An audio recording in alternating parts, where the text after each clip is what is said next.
Online video में आपका स्वागत है। तो चलिए आज हम लोग क्वेश्चन है आपके सामने मैंने लिखा दिख रहा होगा। Refractive index of carbon disulphide alcohol are 1.36, 1.63 and 1.36।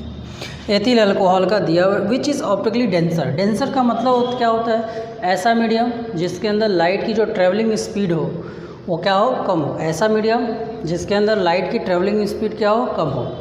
मैंने आपको पहले बताया था जिसका रिफ्रैक्टिव इंडेक्स की वैल्यू जितनी ज़्यादा होगी, रिफ्रैक्टिव इंडेक्स की वैल्यू जितनी ज़्यादा होगी वो उतना ही ऑप्टिकली डेंसर होता जाएगा। डेंसर का मतलब क्या होता है? जिसमें स्पीड ऑफ लाइट कम हो। तो इसमें सबसे ज़्यादा डेंसर मीडियम कौन होगा? आपका ये होगा। सबसे ज़्यादा डेंसर मीडियम कौन है आपका? तो वो सबसे ज़्यादा डेंसर जो मीडियम है वो आपका है ये जो मैंने आपको अभी बताया है कि सबसे ज़्यादा डेंसर मीडियम कौन होगा। अब थोड़ा सा समझने का प्रयास कीजिए। जैसे देखिए किसी भी चीज़ का जो ऑब्सोल्यूट रिफ्रैक्टिव इंडेक्स होता है वो हम क्या निकालते हैं बेटा? C/V निकालते हैं। ठीक, तो इसमें देखिए n inversely proportional to 1/v है। n क्या है? इन्वर्सली प्रोपोर्शनल टू 1/v है। इस इन्वर्सली प्रोपोर्शन का मतलब क्या होता है? इस बात को आप समझिए। इस इन्वर्सली प्रोपोर्शन का मतलब होता है बेटा, इस इन्वर्सली प्रोपोर्शन का मतलब होता है कि ये अगर ज़्यादा होगा तो ये आपका कम होता चला जाएगा। ठीक, और अगर ये कम होगा तो ये आपका ज़्यादा होता चला जाएगा। ठीक, n क्या है आपका? रिफ्रैक्टिव इंडेक्स है। तो रिफ्रैक्टिव इंडेक्स जितना ज़्यादा होगा उसमें जैसे n आपका 1.63 है तो इसके प्रोपोर्शन में जो ये भी होगा वो उतना कम होता चला जाएगा। और इसमें क्या होगा? उतना ही जितना ज़्यादा आपका रिफ्रैक्टिव इंडेक्स होगा वो ऑब्जेक्ट उतना ही डेंसर होगा। इस एक पॉइंट को नोट कर लीजिए। क्या है? The refractive index of any object is much higher. तो उसका जो वेलोसिटी ऑफ लाइट होगी उसमें लेस होगी, और वेलोसिटी ऑफ लाइट लेस होने के कारण वो क्या होगा? ऑप्टिकली डेंसर होगा। डेंसर का मतलब जिसमें स्पीड ऑफ लाइट कम होगी। ठीक है, तो जितनी वैल्यू ज़्यादा उतना वेलोसिटी कम। इसका मतलब आपका आंसर क्या होगा? सी आपका आंसर होगा। ठीक है, चलिए इसे नोट कर लीजिएगा। चलिए नेक्स्ट क्वेश्चन पर आते हैं। अब आपको दिया है, अब आपके पास कुछ दिया हुआ है। क्या दिया है? क्या दिया है? The speed of light in air, the speed of light in air. Air में उसकी स्पीड ऑफ लाइट को हम लोग c से डिनोट करते हैं। एयर हो या वैक्यूम हो, नियर अबाउट इक्वल होता है, इसीलिए हम उसको c से डिनोट करते हैं। दिया है 3.0 इंटू 10⁸ मीटर पर सेकेंड। ठीक, इसके बाद दिया है कि the speed of light in air is 3 into 10⁸ metre per second. In medium x, कोई एक मीडियम x है उसमें स्पीड ऑफ लाइट मान लीजिए दिया है vx। कितना दिया है? वो आपको दिया है 2 इंटू 10⁸ मीटर पर सेकेंड। फिर आपको क्या दिया है? एंड मीडियम y जो vy है उसकी वैल्यू आपको दी गई है। कितनी दी गई है? 2.5 इंटू 10⁸ मीटर पर सेकेंड। ठीक, इसके साथ आपसे 3 चीज़ों का डिमांड कर रहा है। पहला आपसे डिमांड कर रहा है NaX, दूसरा आपसे डिमांड कर रहा है ANY, और तीसरा आपसे डिमांड कर रहा है XNY। ठीक, जैसा कि मैंने आपको एक फॉर्मूला पढ़ाया था रिफ्रैक्टिव इंडेक्स का, जो मेन मीनिंग था आपके लिए क्या था? N12 का फॉर्मूला था V1/V2, मतलब फर्स्ट मीडियम में velocity of light and second medium velocity of light. अगर हम फर्स्ट क्वेश्चन की बात करें तो आपको क्या निकालना? ANX निकालना है। मतलब आपका क्या होगा? एयर में वेलोसिटी को हम क्या लिखते हैं? c। तो ये आपका जो ANX होगा वो क्या होगा? c अपॉन में फर्स्ट वेलोसिटी c है, और सेकंड मीडियम वेलोसिटी क्या है आपका बेटा? Vx है। वैल्यू पुट कर दीजिए। वैल्यू क्या है? 3 इंटू 10⁸ अपॉन में 2 इंटू 10⁸ 10⁸ कट गया, 3 से 2 जाएगा तो कितना आएगा? 1.5। तो आपका आंसर आ गया इसका 1.5। इसी तरह दूसरा देखिए, दूसरा क्या है आपका? ANX है, ANY है। तो इसका क्या हो जाएगा? इसी तरह इसका भी आपका क्या होगा c/v/, c का वैल्यू कितना है, c का वैल्यू है 3 × 10⁸ अपॉन में 2.5 × 10⁸ कट जाएगा। आपको क्या मिल जाएगा, इसको आप सॉल्व कर लेंगे तो आपको आ जाएगा ये 5 से जाएगा 5 बार में, 0.5 से ये से आएगा 6 बार में, तो आपका हो गया 6/5 और इसको सॉल्व करेंगे तो कितना आएगा 1/2। सिमिलरली अब आपको क्या निकालना है, nx भी मतलब vx/vy, vx कितना है आपका 2 × 10⁸ और ये कितना है 2.5 × 10⁸ कट जाएगा। 0.5 से दोनों काटेंगे तो ये आएगा 4, ये आपका आएगा 5 मतलब 4/5। इसको आप सॉल्व करेंगे तो कितना आएगा 0.8। ठीक है, तो ये कितना ही आसान था, बड़े आसानी से बस आपको फॉर्मूला याद होता है और आप इसको बड़े आसानी से कंप्लीट कर लेते हैं। ठीक है, चलिए नोट कर लीजिए।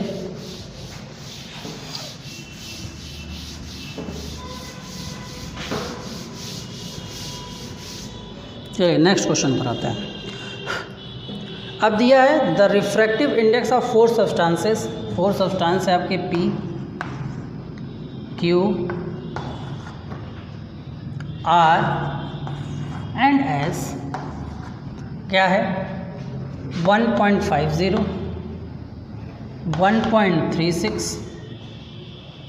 1.77 एंड 1.31 ये आपको दिया गया है। The speed of light maximum in substances, सबसे ज़्यादा स्पीड ऑफ लाइट किस में होगा। तो मैंने आपको क्या बताया था, जिसका रिफ्रैक्टिव इंडेक्स जितना ज़्यादा होगा वो उतना डेंसर मीडियम होगा, और जब मीडियम डेंसर होता जाएगा, जब मीडियम डेंसर हो जाएगा तो उसमें स्पीड ऑफ लाइट क्या होगी, कम होती जाएगी। तो इन तीनों में सबसे कम रिफ्रैक्टिव इंडेक्स किसका है, इसका है। इन तीनों में रिफ्रैक्टिव इंडेक्स किसका है, S का है। तो इसका मतलब S जो होगा आपका, जो आंसर होगा वो क्या होगा S। एक्सप्लेनेशन हमने पहले क्वेश्चन में ही आपको बताया है, चलिए इसको नोट कर लीजिए। चलिए नेक्स्ट क्वेश्चन इसी तरह का है।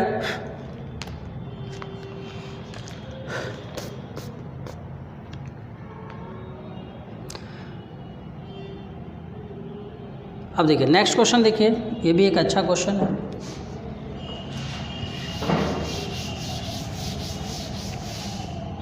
नेक्स्ट क्वेश्चन क्या है आपका, इसी तरह फिर से आपको P, Q और R और S दिया गया है। ठीक, इन सभी के रिफ्रैक्टिव इंडेक्स आपको दिया गया है। क्वेश्चन नंबर 24 है आपका।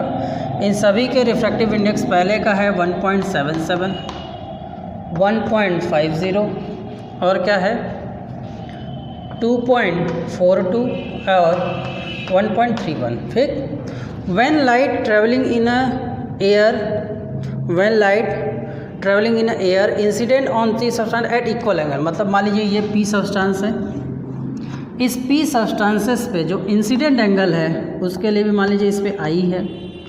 Q सब्सटेंसेस पे भी जो इंसिडेंट एंगल है उसकी भी वैल्यू क्या है आपके लिए I ही है। ठीक, इस सब्सटेंस में भी जो एंगल है वो आपका क्या है बेटा I ही है, और इस सब्सटेंस में भी एंगल जो है वो आपका I ही है। ठीक है, तो ड्यू टू रिफ्लेक्टिव इंडेक्स अलग अलग है तो इसमें एंगल अलग बनेगा। अब आपसे पूछ रहा है the angle of refraction will be maximum in, किसमें सबसे ज़्यादा होगा। अब देखिए आपको एक फॉर्मूला पढ़ाया गया था n = sin I अपॉन में sin R। ठीक, चूँकि सबके लिए sin I आपका कांस्टेंट है तो इससे आपको क्या पता चला, n is indirectly proportional to sin R। sin R के इनडायरेक्टली प्रोपोर्शन है, तो sin I के इनडायरेक्टली प्रोपोर्शन होने का मतलब क्या होगा, जैसे जैसे ये बड़ा होता जाएगा वैसे वैसे आपका ये कम होता जाएगा।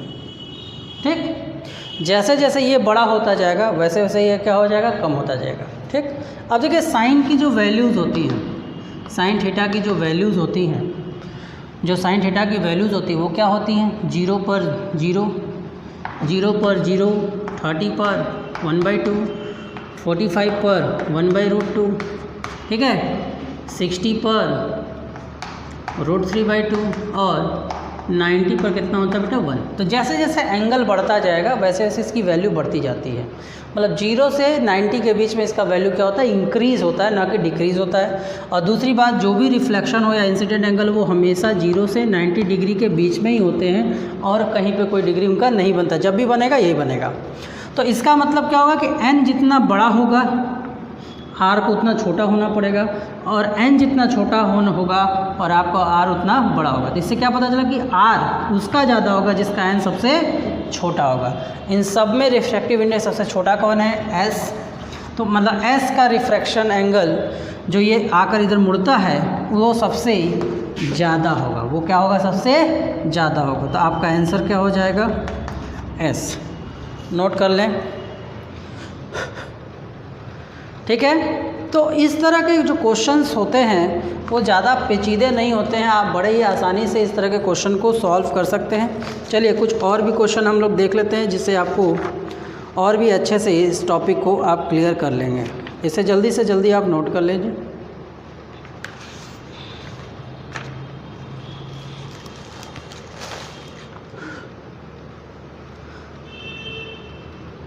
अब देखिए एक और क्वेश्चन है लास्ट, इसको आप देख लीजिए। ये आपका 21 है,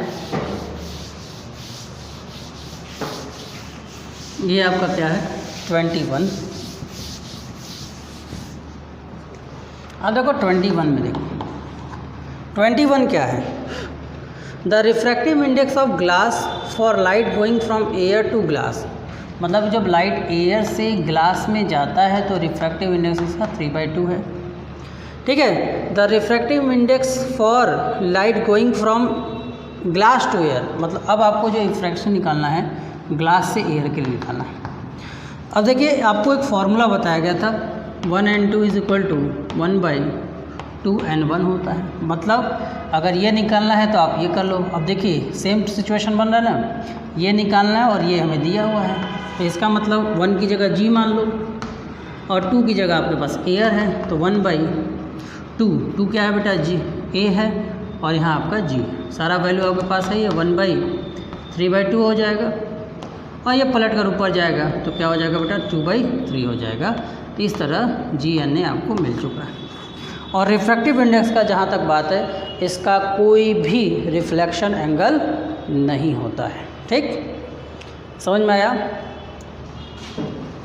चलिए एक क्वेश्चन मेरी तरफ से, मान लीजिए किसी ऑब्जेक्ट का रिफ्रैक्टिव इंडेक्स ऐसे दिया हो GAW, मान लीजिए ऐसे दिया है 2.3। तो अब आपको बताना है इसमें रेयरर मीडियम कौन है और डेंसर मीडियम कौन है। The question is if the given refractive index is G = NW = 2.3, तो बताइए इसमें से रेयरर मीडियम कौन होगा और डेंसर मीडियम, अगर आपको जो दिया हो। अब ध्यान दीजिए, अगर आप इस 1n2 का वैल्यू निकालते हो तो क्या निकालते हैं बेटा, V1/V2 निकालते हैं। इसमें पहला मीडियम G है, मतलब इसके लिए जो वैल्यू होगा वो क्या होगा VG/VW, ठीक। इसकी वैल्यू क्या है, ये 2.3 आई है। ये वैल्यू तभी आ सकती है जब ऊपर वाला बड़ा हो और नीचे वाला छोटा हो, ये तभी आ सकती है। ये तभी आ सकती है जब ऊपर वाला बड़ा हो और नीचे वाला छोटा हो, समझ में आ रहा है। तो इसका मतलब ये बड़ा है और ये छोटा है, तो स्पीड ऑफ लाइट किस में अधिक है, G में। मतलब जिसमें स्पीड ऑफ लाइट ज़्यादा होती है वो रेयरर मीडियम होता है, और जिसमें स्पीड ऑफ लाइट कम होती है वो डेंसर मीडियम होता है। तो रेयरर मीडियम आपका हो गया ग्लास और डेंसर मीडियम आपका क्या हो गया, वाटर। रियलिटी में ऐसा नहीं है, लेकिन मैंने बस ऐसे बताया है। तो जब भी आपको रिफ्रैक्टिव इंडेक्स 1 से ज़्यादा दिया हो तो इसका मतलब समझिए लाइट रेयरर से डेंसर में जा रहा है, और जब भी आपको रिफ्रैक्टिव इंडेक्स <1 दिया हो तो आप समझिए जो लाइट है वो डेंसर से रेयरर की ओर जा रहा है। धन्यवाद। नेक्स्ट वीडियो में फिर हम लोग आगे मिलेंगे।